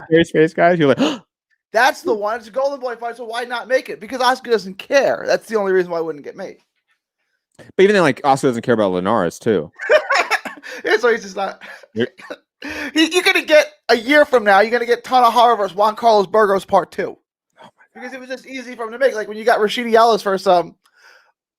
Who the heck did he fight twice for no reason? And like Rashidi Ellis, another guy. What's Oscar gonna do with him this year? Nothing. Okay, Gary, what about a Virgil Ortiz prediction? Let's just run through your prospect list. I think he'll get 2 wins, 2 knockouts, and he'll get a world title shot, not this year, but next year. Knockouts against whom? I believe that's the right usage of whom. I'll go to welterweight now. Let me call it the name. Like, I'm assuming you don't think it's going to be any of the PBC fighters. Okay, so we can throw them out. Even like the Ugases, right? You don't think that? Okay, just want to make sure we're on the I'll same. give you names. I'll give you names. Amir Khan? That'd be great. I don't think Khan's coming back, but that'd be great. Especially not to fight a killer like Virgil Ortiz. Hooker? Hooker's with PBC now. Oh, that's right, huh? It's tough. Josh Kelly. Josh Kelly's fighting who? David Avanesian, who he should beat. He'll fight the winner of that fight. And then he'll fight another guy. Loose enough? Yeah. That kind of sucks. Not that sucks. I shouldn't say that. No, I shouldn't say it. Those are fine prospect fights, right? Because all those guys are prospects. But it's not. Ortiz is clearly like ready for the top 10. Exactly. Like he's in the Enos boat. Like I'm cool with like the Delorme kind of fight because I get it. Kind of want that first before the top 10. But fuck, man, those guys are ready. Like they're ready for the top 10. They're ready for the Ugases of the world. They're ready for the Jamal James. They're ready for the Danny Garcias even to a degree. Like I would want to see those fights. I don't think that happened though. Jared Enos has a much better path towards those top fights, probably, of course.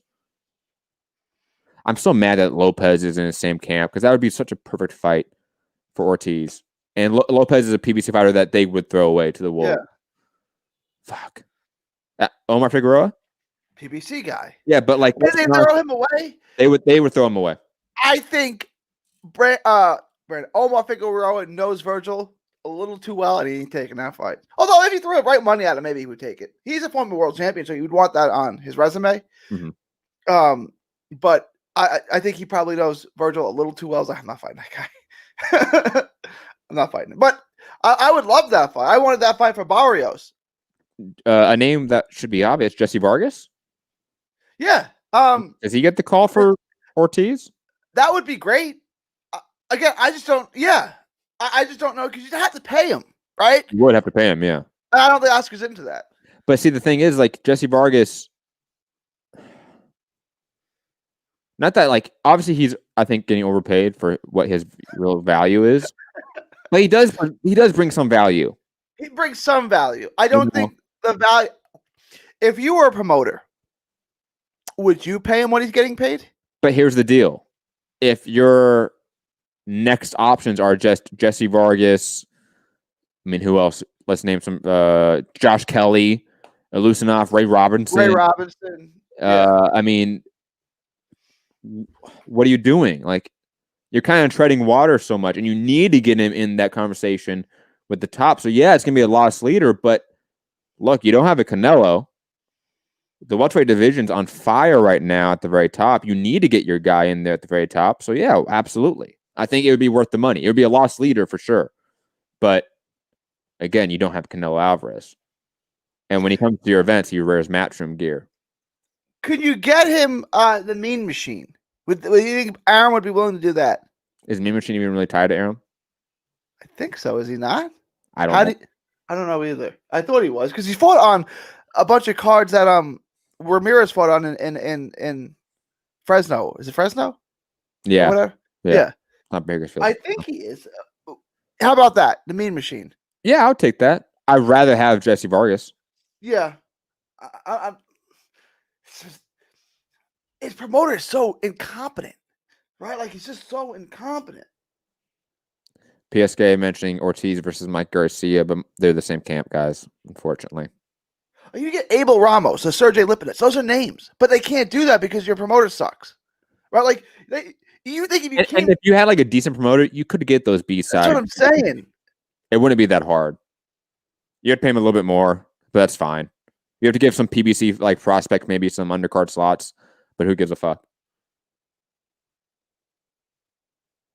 Chris Van Eerden is probably who he's going to. Like, I was just looking. I'm going through these names. It's like didn't he just lose? Like, didn't he just get knocked like the fuck out? Oh no, there's the no contest, right? Yeah, it was fighting Enos, Enos, and the headbutt was just dude. And Enos was gonna fucking torch him too, man. That was going bad fast. Yeah. Hold on, let me see if this guy's even still active. Oof. I was gonna say Saddam Ali, but I feel like that's mean. Yeah. Well, that's mean, right? Yeah. Sorry, Saddam. My bad. I know this fight wouldn't happen, but Conor Ben would be a good fight too. I wouldn't mind that for like prospect fights. Like I'd rather see Ortiz versus Conor Ben than Ortiz versus Josh Kelly. Yeah, because Josh Kelly is not that good. He's boring. Right. That's just the reality. He's boring. Absolutely. And Elusinov brings no name value. That's just unfortunate reality. Any other predictions for this year, Gary?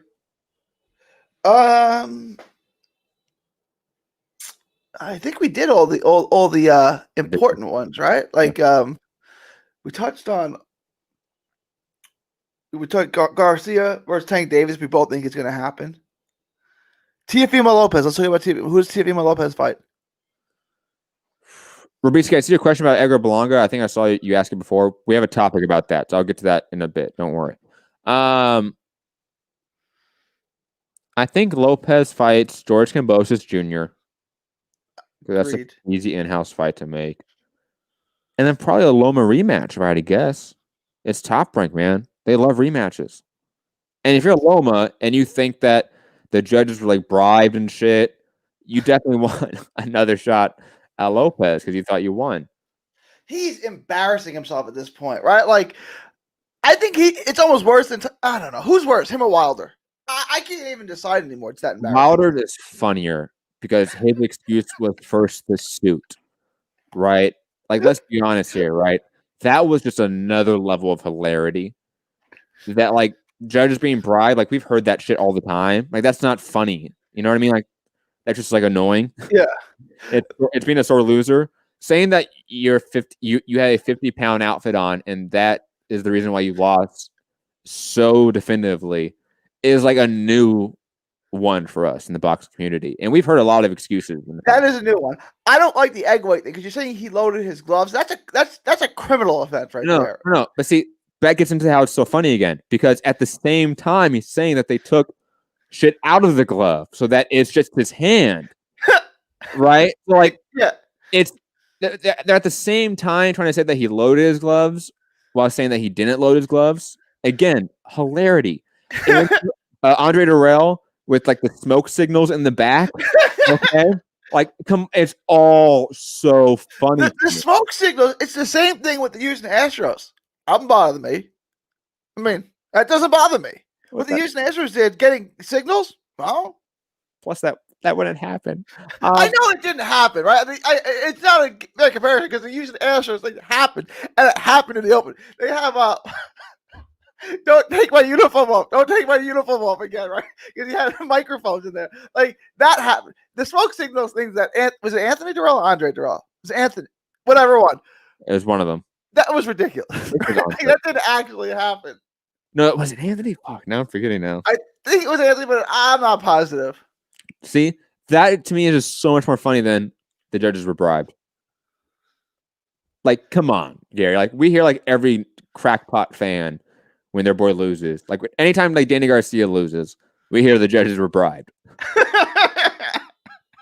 Okay, like, cool, man. Like, I've heard this 1,000 times. Wilder's ones were just funny. There's a hilarity to it that Loma doesn't. Loma's just like sad. Because like you also just lost like a very close decision in a way. It's like you don't have to do this. It wasn't that close. It's close enough. It wasn't. Yeah. We had that big argument after the fight. I said it wasn't close at all, and you and Fu said it was relatively close. Yeah, but Fu was way out of line with a lot of his bullshit. That's his boys right there, you know. It's like what happens when Ortiz takes his first L. You know. It's when he's 40 years old, that could happen. If he stays around too long, who knows? Oh my God. That's 18 years away. So good. So funny. Anyways, Gary, any other predictions? I think we got it all. I'm trying to think of like other ones that are like biggies. Yeah. Prediction. By the end of 2021, is DAZN US still a thing? End of 2021, yeah, it's still a thing. 2022, different story. 2021, yeah. Okay. I don't know. I'm going to come back and answer that. 2021 is only 12 months. It'll last 12 months. Hey, but man, How much longer than 12 months? Gary, if anything in the last year has shown us is that shit can change real quick, real fucking fast, man. The Cleveland Indians, Major League Baseball is about to go out. So the Cleveland Indians has this guy, Francisco Lindor, one of the best shortstops in baseball. They can't afford to pay him anymore because I don't know. Their owners are a bunch of lawyers and maybe they're 100 millionaires and not necessarily billionaires. So it's like, boy, this is really hurting us not having any fans. Like, this is really hurting us. And the Mets are like, they got the new Steve Cohen, who's worth $32 billion. And that new Met Stadium, by the way, have you been in it? I have. Dude, that is a bitchin' fucking stadium. Compared to the new Yankee Stadium?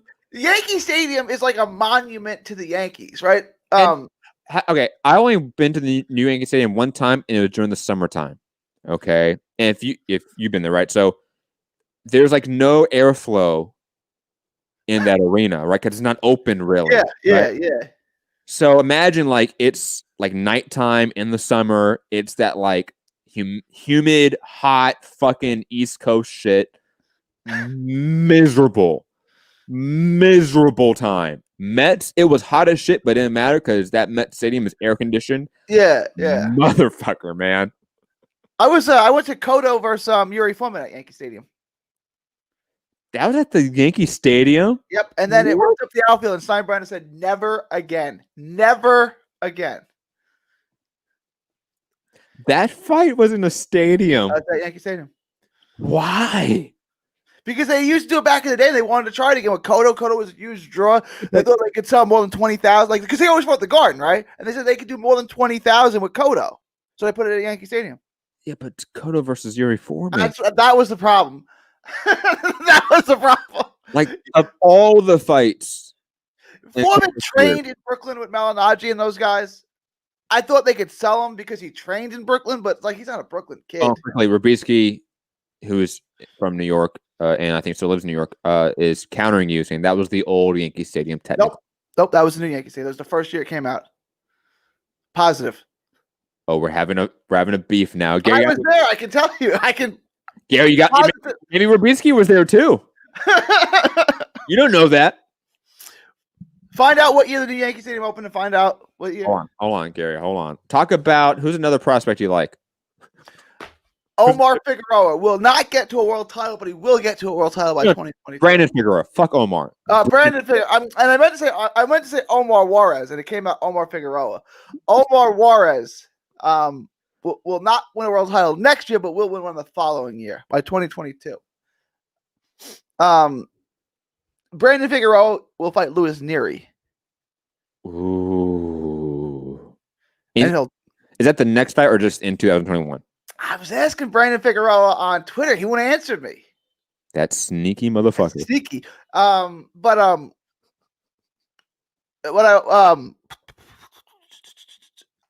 Herring is WO champ, and he said he'd be absolutely willing to go up to 35 again to fight Teofimo Lopez. Damn, Robieski. Damn, your New York card is revoked. Bang! There. Oh, and like, wow, Robieski, man, I don't know how you can go on the streets nowadays, man. Where in New York are you from, Robieski? I'm pretty sure he's from New York. I don't want to miss. He could be from Jersey, and they get touchy if you say that. It's like he's from New York. I'm from New Jersey. Well, there's a distinction without a difference. Like, okay. No, there is a difference. It's like, look, Orange County motherfuckers cannot say they're from LA. Yeah. There's a difference. If you're from Orange County and someone says you're from LA, do they get touchy too about that? Like, I'm not from LA. Do they get touchy? Because y'all get touchy if you say Orange County is LA. Like, we do get touchy about that motherfucker. Yeah, man, don't do that shit. Does it work the other way? Do they get touchy? If you're talking to set up again. Sorry, I need to get the set up again. No, I'm from Orange County. All right, time out. He's from Brooklyn, by the way. Robieski's from Brooklyn. Okay. He's legit. He's legit. Okay. Even though he didn't know when the new Yankee Stadium was made, fake New Yorker. I'm kidding, Robieski.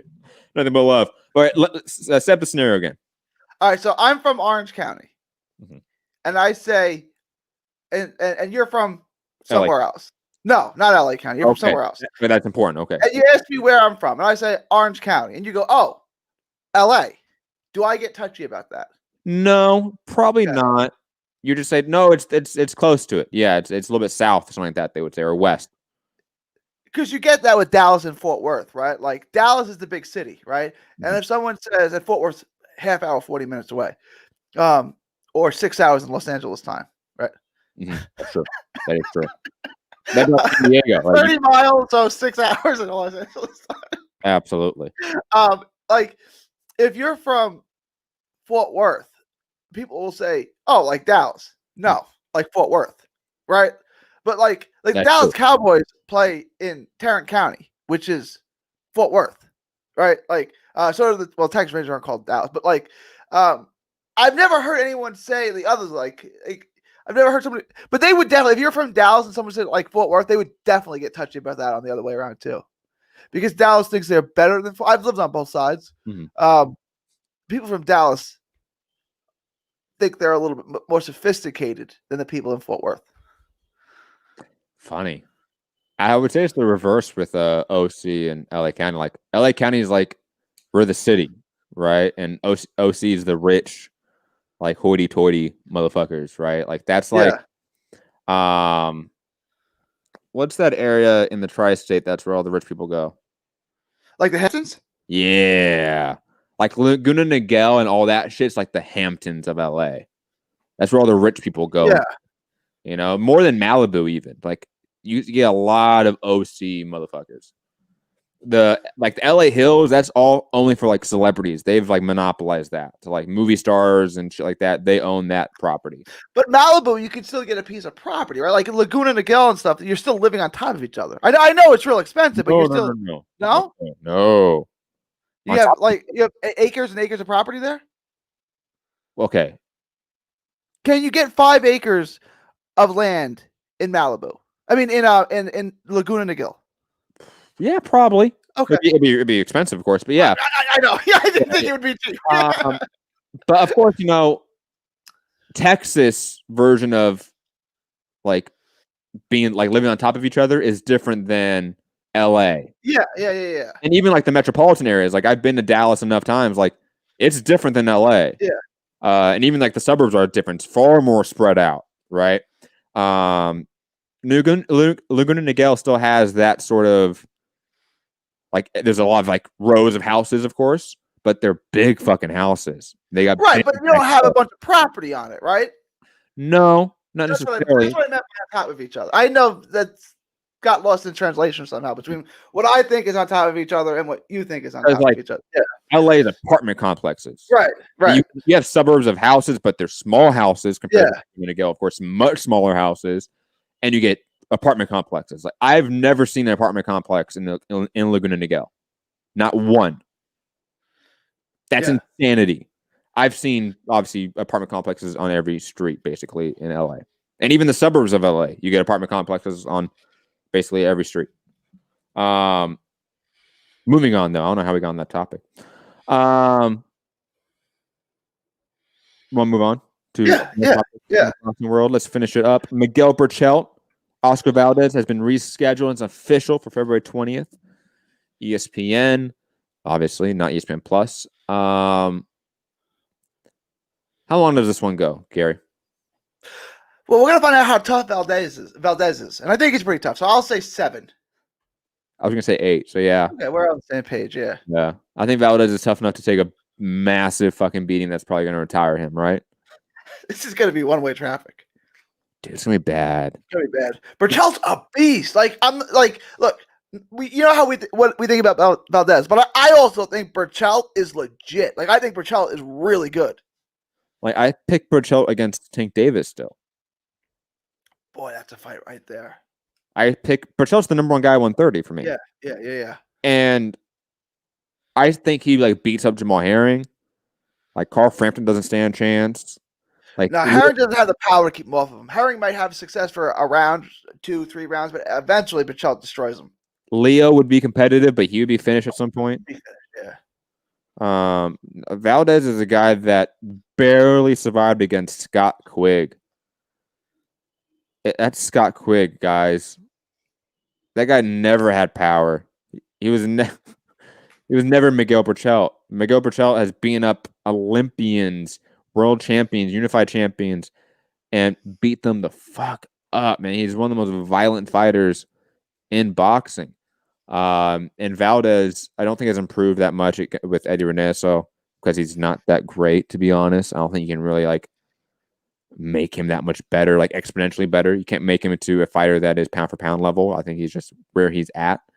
But after this, what do you think happens with Miguel Burchell? He's got to go lightweight, right? Oh, Unless he Herring. You're probably Herring Frampton winner, right? Herring, I do, but I think Herring is in a better position because he's from New York, where he can get a fight with either Shakur Stevenson whenever fans return, with either Shakur Stevenson, or he can go up and force a mandatory, which I think he would get. And he said he'd be willing to do it at 135 with Teofimo Lopez. I think he's got more lucrative options than Burchell. That makes sense, especially the Lopez option. Let's be honest.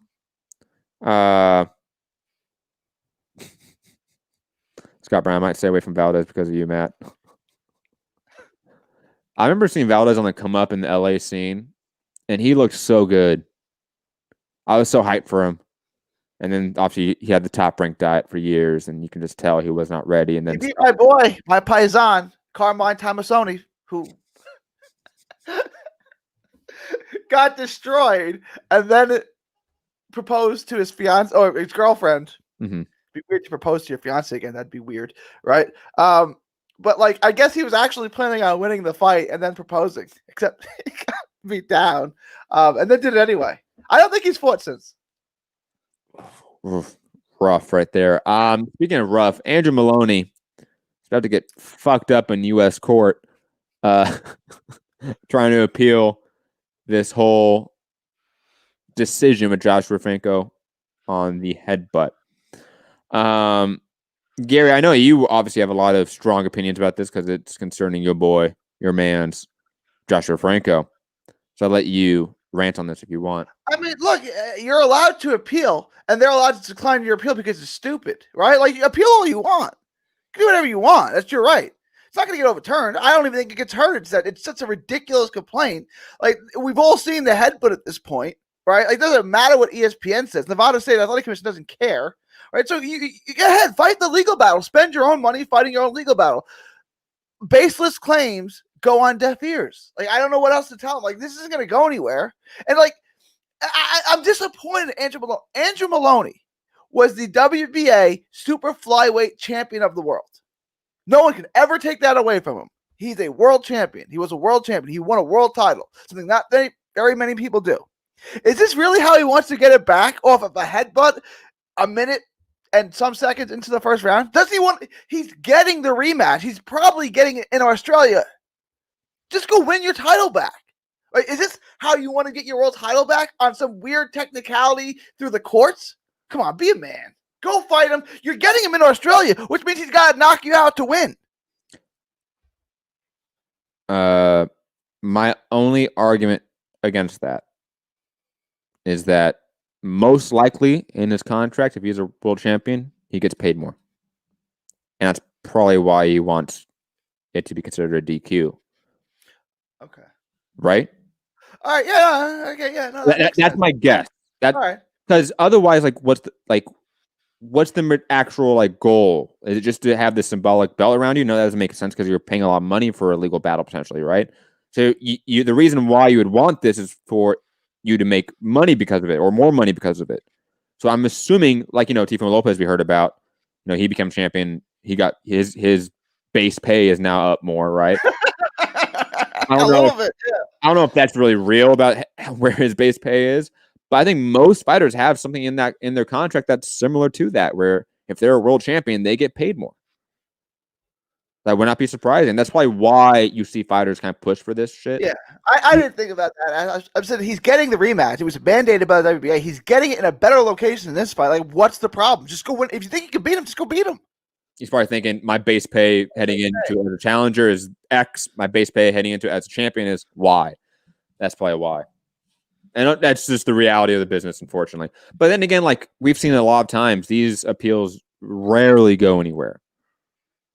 It's not going to go anywhere. He's wasting his money, but you're entitled to waste your money. I can only think of a very few amount that have been able to find success appealing decisions from the commission. And usually it would be via settlement with the commission. They won't actually be them actually going to court, having a trial and a discovery process and all that shit, right? They settle with the commission and get like a suspension reduced in half.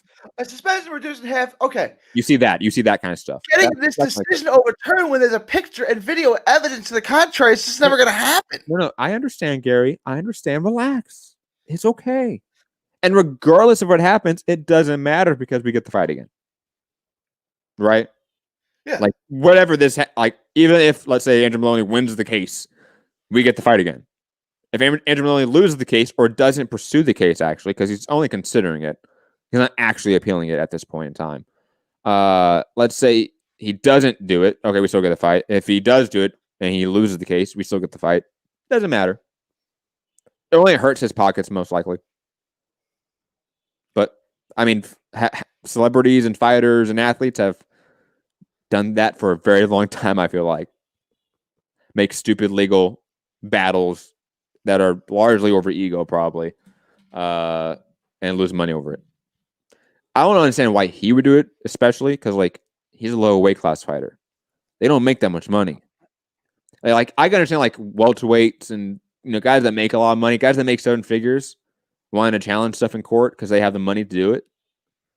But if you're a low weight class guy like Andrew Maloney, he's probably made, over 6 figures twice in his career, maybe. Right? Yeah. And, like, just over 6 figures. Do you think he made 6 figures for the Franco fight? I would think so, right? Didn't he? I don't know. If someone said, I thought he made like $120K for that. Maybe. I would say if it's like this was $120K.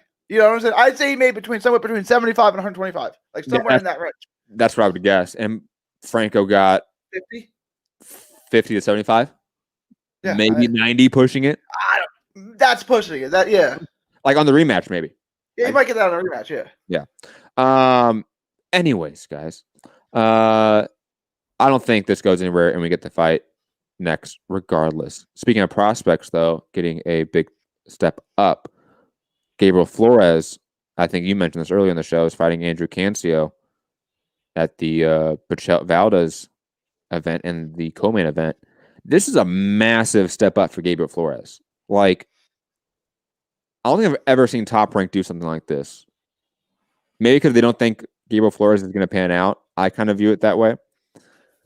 And Andrew Cancio is like that blue collar, like hero story, like that, that underdog story that people love in boxing.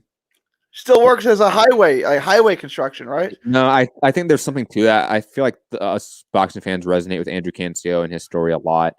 So I don't know really like what the long-term play is here by Top Rank, because it's not like Flores has been a prospect we all think is going to be something, right? Like, we don't think Gabriel Flores is going to pan out and beat Jamel Herring, right? Or Miguel Burchell anytime soon. But place him against Andrew Cancio is place him in a title contender fight, like directly a title contender fight.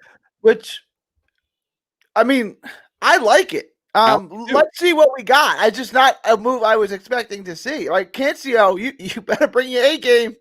If you don't bring your A game, you're gonna get hurt. Like, I'm picking Cancio, but like, let's find out about Gabe Flores. Yeah, I'm picking Cancio. Absolutely. I've never been high on Gabriel Flores. I think he has good pop. I think he has like a good basic style, but I don't see anything that's like special. And that's when you're looking at prospects, you're looking for something that's like a spark of something, whether it's style, whether it's flair, whether it's power, whether it's athleticism. There's something you're looking at that sets them apart. And he is one of those guys that just has never been set apart anyway to me. Prospects, though, that have been tried to be separated from the pack by Top Rank. Edgar Berlanga, due to his knockout streak in the first round, wants Gabe Rosado now. And Benavidez much later. I like how you said much later, too. It's hilarious. Do you think we get Gabe Rosado anytime soon? We saw Gabriel Flores get this massive step up against Andrew Cancio. Is it possible we see belong against Gabriel Rosado soon or next? Not next. I hope it's next. I would love it. I think this last fight, Belonga showed me he might be good. Right? Not that I didn't think I thought he was bad. He just showed me nothing to think that he was good, right? Because the level of competition was silly. I want to see him fight Gabe. If he loses, so what? Like he's still, what is he, 22, 23? He's fine. He'll be back. If he wins, then he's ready for a world title fight. You beat Gabe Rosado. You're right there. You're right on the doorstep. Mm-hmm. I would love to see this fight. And for that reason, I don't think it's too big of a step up too quickly. Could it happen in 2021? The very end of it, you give him it's his third fight that year, maybe. But I definitely don't see it happening next. Although I wish it would as a fan. I think it's possible. I think Top Rank's in a position where they don't have a lot to work with in terms of like star power, to be honest. And who knows if you have Crawford heading in to 2021, right? Like it's already been over the New Year's. Like, is Crawford still a Top Rank? I don't know. Loma just lost. Lopez isn't a star yet. Like, you don't have a lot to work with. Belonga is in a weight class that Canelo belongs in. So there's a massive money fight you could potentially make, right? So that's the long-term goal for Belonga is Canelo, right? Yeah. I can see them sort of expediting some prospects to see what they got. I can see that. I know it's atypical of Top Rank to do, but they might have to do atypical measures because they don't have much to work with. That's kind of what I was thinking with Golden Boy. Like Golden Boy kind of has to make this Ryan Garcia Tank Davis fight because they don't have Canelo anymore, right? Absolutely.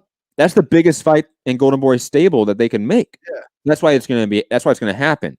If they have Canelo and they can still survive on 2 or 3 Canelo fights a year, there's a reason why Ryan Garcia Tank Davis wouldn't happen. Because Golden Boy can literally, as a company, survive on just the Canelo fights. But now they don't have that. Now they're losing money. Every day, Golden Boy loses money when they don't have Canelo fighting. Every day. Okay? So they have to expedite Ryan Garcia. They have to expedite Virgil Ortiz and some of these other fighters. I think with Top Rank, it's the same issue in a much lower scale because they didn't have a Canelo. But then again, I mean, honestly speaking, if Crawford's out of Top Rank, let's argue that. Let's argue under that hypothetical because we don't know yet. Top Rank's maybe in a worse position than Golden Boy. Because they don't have... Well, they have Teofimo Lopez, right? But Ryan Garcia is obviously a bigger name. Absolutely. And, I mean, light years. Light years bigger. For now. For sure. Hey, it's going to take a long... I guarantee this. Prediction for 2021, Teofimo Lopez is not a bigger star than Ryan Garcia at the end of the year. No, not by 2021. But unless they fought each other, which they won't in 2021. Once they fight each other, I think Garcia's stardom and then matching him with those two builds both their stars, right? Like it makes Teofimo Lopez the biggest star because his personality is on display because everyone's paying attention to Ryan Garcia, right? Mm-hmm. But until that happens, right, Ryan Garcia is obviously a much bigger star than Teofimo Lopez. Like, there's a reason we're going to get Tank Davis versus Ryan Garcia and not Tank Davis versus Teofimo Lopez. Because they can make a lot more money in one fight than the other. Yeah. Regardless of belts and who's better. So Top Rank's in a position where, like, Edgar Belonga, let's expedite him. Let's try to get him in position for a Canelo fight in the next 18 months. That's what I would do if I'm Top Rank. You know, Gabriel Flores has sort of a SoCal following, kind of like Ramirez. So you can make money off of that. That's why they're probably expediting him in some aspect too. You know, it just makes a lot of sense to me.